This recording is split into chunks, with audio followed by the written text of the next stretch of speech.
Hello, beautiful people. You're welcome to another inspiring edition of the Dianamond podcast, Beauty, Bruises, and Becoming. I am your beautiful host, Babatope Diana. And with me today, I have an amazing personality, the beautiful and gorgeous Promise Osula. You're welcome. Thank you. Can we meet you? Oh, all right. I'm Promise Osula. I'm an educator and I'm a media personality. Yeah, that's just about me. Okay, thank you so much once again for joining us, the beautiful. You see, there's something about Promise Osula that I have not said this to you before.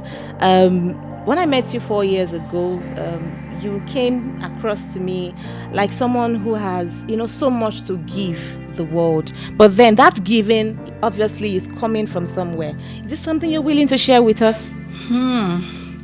Well, I just like the opportunity to serve.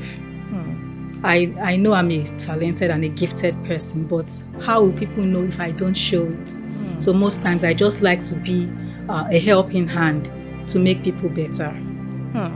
So one thing also that stands you out from the crowd is you're an amazing single mom who has shown that to everybody who cares to listen or who cares not. Yeah, so can you share a bit of your story and your journey and how you became what you are today? Okay. Wow, how do I even start? I'm a single mom, yes. The journey it has not been an interesting one from the very beginning. It was a time of struggle. But right now, I'm not where I was 16 years ago. My daughter actually clocked 16 last week. Oh, wow. So there's a misconception about single motherhood, single parenthood, because these days it's not just women, like you already know. That misconception, some people may say, oh, she was this, it was that, they judge you even before listening to your story. Is this story something you are willing to share? Just, a bit of everything here and there. We'll take it. Yes, we'll take it. Okay, it started from family dysfunction. I'm from a family of 7. So at some point, family crisis here and there, all 7 of us, there are 7 children, we had to fend for ourselves. Talk about fending for yourself at that young age. At the time, I was 16, 17. So we had accommodation issues. So somehow I found myself in Delta State, and where I was, it was not really, and I was staying with somebody at the time. So when her rent got expired, I had to leave the house. So that period, anywhere it gets dark, that was where I slept. I didn't know anybody. I didn't know me growing up in Lagos and finding myself in Delta. I was like a stranger there. So that day I met somebody and he accommodated me. We were not friends. We didn't date. We were not lovers. What happened, and that's that. Wow. This is a truly deep story. And I'm sure that Promise has so much more to share. This is just a bit of it. We'll be right back. You're welcome back. If you're still here, you are still in the right place. Madam Promise Osula, you said something that was, that was such a bomb, earlier when you were speaking, and I really want to dwell on that a little bit. Can you permit me, please? Okay, I understand the fact that, of course, many Nigerians rather, can relate to the fact that, there can be some family issues that would cause parents to, for families to, you get what I'm trying to say. But then for a teenager having to struggle for herself, being typically homeless, right? And having to stay with an almost stranger, right? A total stranger, so to say. What was it like for you? What was going through your mind through that journey? I was asking myself if that was life, and the only thing is I just needed a place to lay my head, roof over my head. So that was it for me. Even as a teenager, what was the parent, your family relations? Because these are some of the questions that will be in the minds of our audience. everybody was just fending for themselves. Maybe some even had it worse than I did. Wow. Wow. Take us through the journey after that phase. What happened? The journey after, like, one part of it was when my daughter was diagnosed with cataract. She was actually born with it. So I noticed it that when she was a baby, her eyeballs were somehow, the pupil in her eyes was somehow.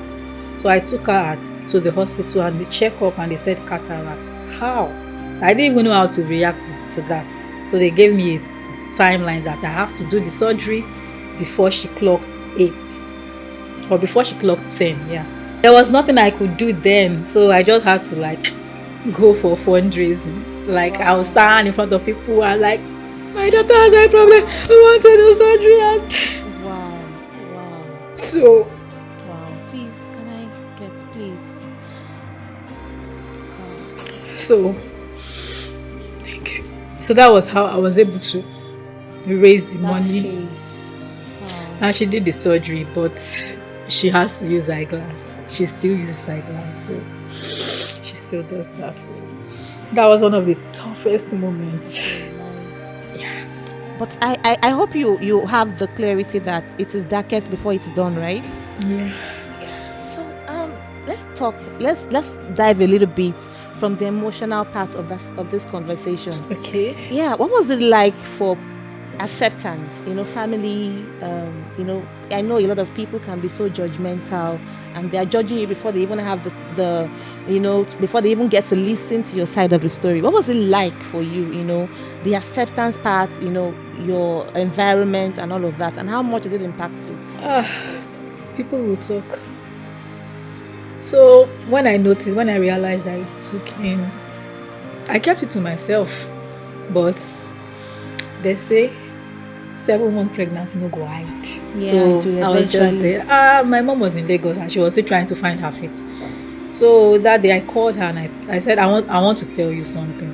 And she was like, what? So she was the one that guessed. And I said yes. She was like, don't touch it, don't this, don't that. I'm like, okay. So that was that. But after then it was a whole phase of suffering. Let me just say it there. I suffered, and that was why my daughter came out with that eye issue, because I was not feeding well. I was like, every month when I go for my antenatal, I was always losing weight. Me that I was supposed to add normal. So when I'm on the scale, the nurses will be like, who are you staying with? Are they not giving you food? I'm like, these people, they don't know the story. So it was just like that. Back to where we left off. The father to your child, definitely you know who the father was. Yeah. The same man whom you stayed in the same house with. How did he take this, and has it been of so much help to you even after then? Remove that so much first, because he has not even been of help at all. So I've just been doing my thing. Though he knew, but he was like, I don't have the resources. I don't worry. I'm in search of greener pastures. I will this, and maybe he's still in search of greener pastures. Is he married now? I don't have that information yet. Wow. To my beautiful audience, this is a very touching story. I'm at a loss for words, exact words, to describe the emotions that I feel right now. But yeah, you expect me to do my job, and my job I will do. So, Miss Promise, what has shaped you into, becoming that educator, even coming from where your journey, coming from that point that I really want to understand, and I'm sure my audience also wants to understand how you were able to find yourself in this place that you are today. Okay. When my daughter was younger, I knew that I had to hustle, I had to work. And teaching was the only thing I could do that would make me close to her. She was young, and I really did not have maybe a family or relative that would keep her. Yeah. So I just had to do my thing. That day I just man up. Yeah, I just stepped out, submitted my letter, started teaching. The pay was 3,500 then. That was in 2010. So that was how I started teaching. And teaching is what I did out of passion, because I like children. I like impacting knowledge. So it was easy for me to go through that phase without any hassle. So what was education like for you? I actually gained admission. I dropped out. I had to start over again after I had my daughter. Oh wow, this is deep, right? Very deep. So another thing that I observed about you, Promise, is that you write amazingly well. You write your stories, and if sometimes they are not even your story, and you write in a way that it is so much relatable, and people will get hooked from the start even to the finish. How did you discover this about yourself, and how have you been able to shape it so far? Sometimes when you begin to, at some point I was withdrawing from people.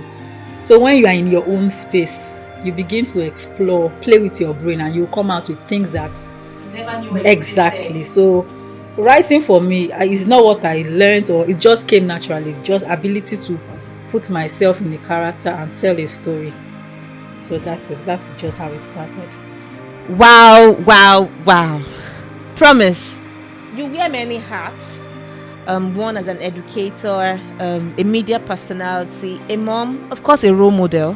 How do you manage all of this, handle all of this, while staying true to yourself? Well, if I say it's not easy, that's just the whole truth. But we just have to find a balance. When it's time for each of my duties, I just know how to step in. And for the role model part, I don't know where that is coming from. But of course, you're a role model to your daughter. And a lot of people reading from you on the social media. Because most time I get DMs and they will be like, you are a strong woman. How did you do this? Yes. And I'm like, like it should be. Who am I? Yes. So most times when you feel you are weak and you can't do it, just know that you are inspiring someone out there. So definitely. I accept. Definitely. So what impact do you hope that your story, everything that you've shared with us today, would leave on young women or ladies, listening to you and hoping to get one or two from you? All right. Quick advice, just be yourself. The beginning can be tough. You may not have it all figured out. Even now, let me say I don't have it all figured out. But I just take one step at a time. We are becoming, right? Yeah, hoping that tomorrow will be better. Definitely. But no matter what, move. Whether you are crawling, walking, just don't stay on a single spot.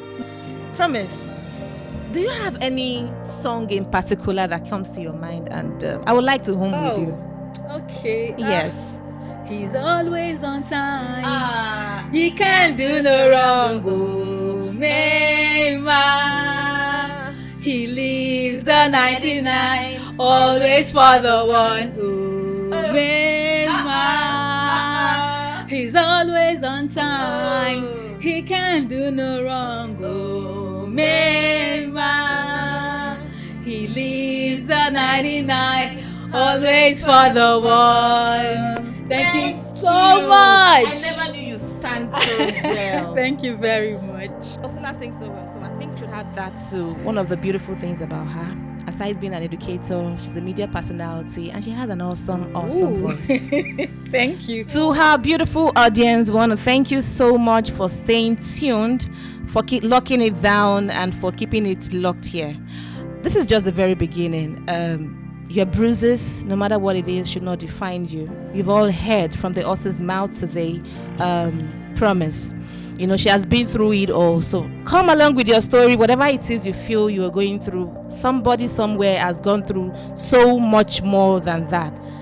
Thank you so very much, Promise Osula, for gracing our seat, for keeping it real, and for sharing, regardless of however it made you feel. Thank you very much. And we would like to give you a very special gift from our sponsor, Dianamond scent. Please accept this token, this bottle of love from the Dianamond brand. Thank you so much. You're welcome. Thank you very much. You're welcome.